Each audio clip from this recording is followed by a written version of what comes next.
Welcome everybody! Today we are going to make trunk texture cakes.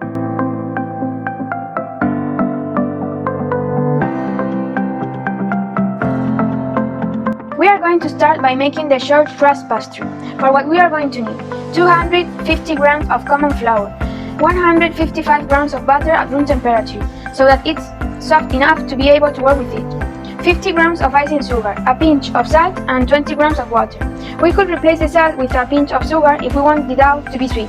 Also right now we are going to make a dessert, it does not matter if the dough is salty. And when making it with salt, as it can be used both for sweet and for salty. We can make more and reserve it in the freezer to make other preparations. When we have it in the freezer, we just have to leave it in the fridge long enough for it to thaw. As you can see, thanks to the fact that it was out of the fridge at room temperature, it's not very difficult to get the ointment. Once we have it with this texture, we are going to add the dry ingredients, which are flour, icing sugar, and a pinch of salt. I'm going to give it a bit with the spatula because if not, now when we hit it with the rods, it's going to fly away. And we are going to beat with the rods until they form like crumbs.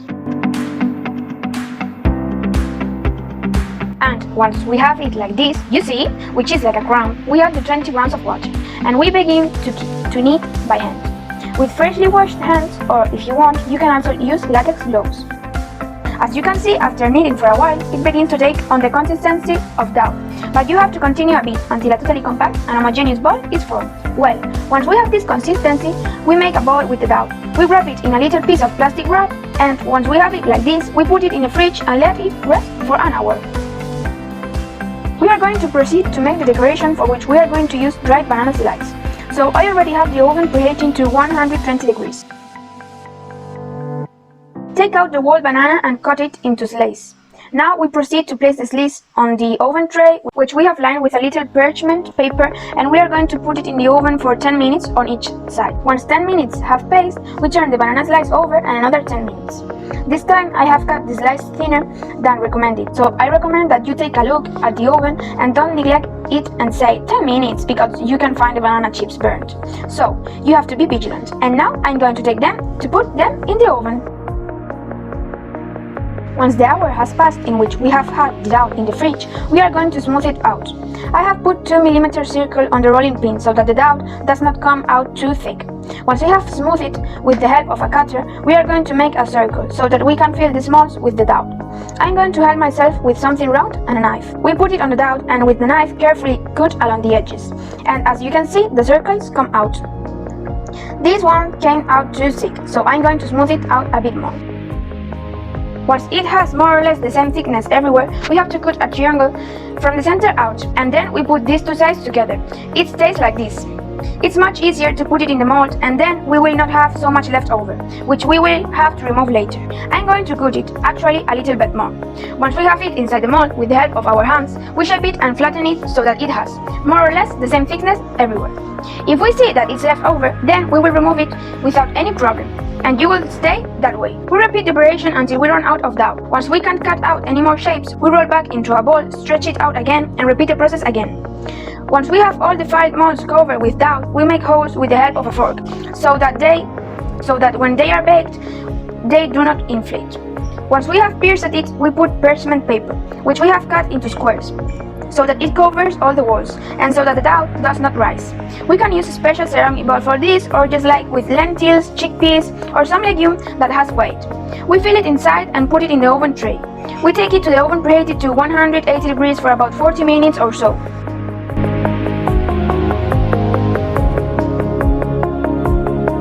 To start with the fillings, you simply have to put a pot to boil up to half of the water, and once it's boiling, put a larger pot on top than the ones below, turn up the heat or put it on the minimum, and inside the top pot put 250 grams of water and 250 grams of chocolate and stir until dissolved.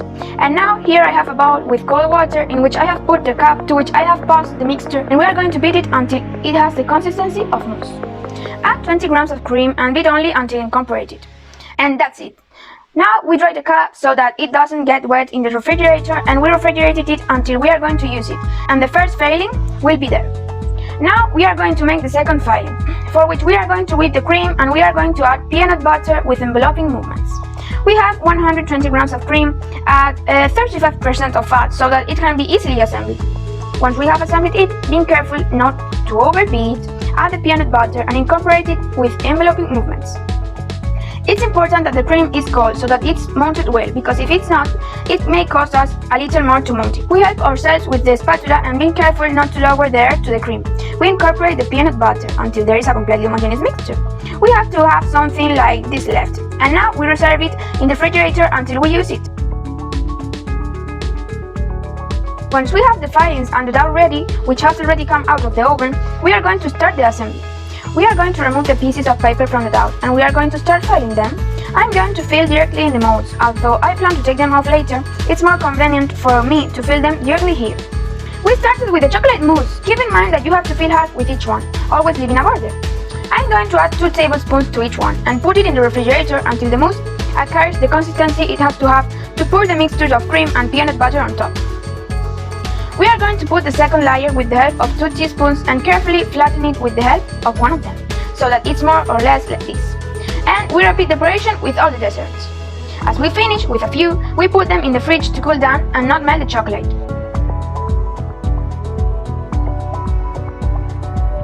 Finally, once we have the desserts with the 2 fillings in the fridge, we are going to finish decorating them. For them, we need a ganache that we are going to make with chocolate or topping, with whipping cream and butter. We put it in a pot and take it to the fire until the chocolate melts, and everything forms a homogeneous mixture. Over here we have the ganache that we have made with 100 grams of whipping cream, 80 grams of covered chocolate and 15 grams of butter that we have had it on the fire until a homogeneous mixture has been formed, and I have put it in this container that is much more comfortable with this nozzle so that we can now pour it into dessert. As you can see, we already have the 2 layers, so it's simply a matter of adding a little bit of ganache. Well, yes, we have to wait for it to cool down at room temperature, not in the refrigerator, because if not, it can damage what we have already made. We fill without it reaching the edge, and once the ganache has the right consistency to not be completely leaky, but it's not solid either, so that the decoration stays stuck in it, we are going to carefully unmold the dessert, pulling the mold towards outside, and in the case they were solid molds, we must grease them so that they come out easily. We push from the bottom up until we can easily wrap them by the edges, being carefully not to break them, and we put them in a muffin paper.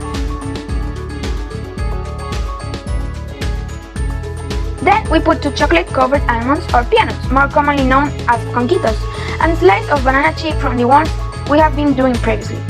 And this is how our desserts will look. We decorated them all and we would have made the individual desserts based on layers of peanut butter and chocolate.